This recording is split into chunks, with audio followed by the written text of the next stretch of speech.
তোমার ভাত খাওয়া হলো? হ্যাঁ ভাত খাওয়া হলো। এবার তো খাওয়া হলো, এবার পাড়া পানে যাও।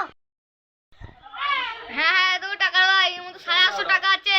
কোনো জায়গার জন্য টাকাটা না না যায়, টাকাটা রেখে দিবা বাড়িতে ভালো করে। আমি পড়া মানে গেলাম। পয়সাটা তো চলেই গেল, তাহলে আমি টনি ভাইকে দিয়ে আসি।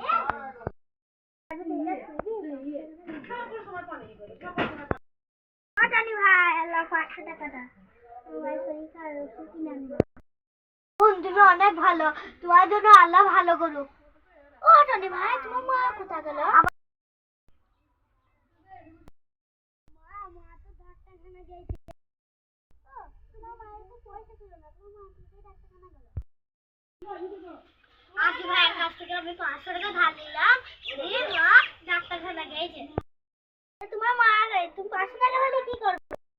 এই পয়সাটা 500 টাকা আজ ভাইয়ের কাছ থেকে ধার নিয়ে শোধ করে দেবো।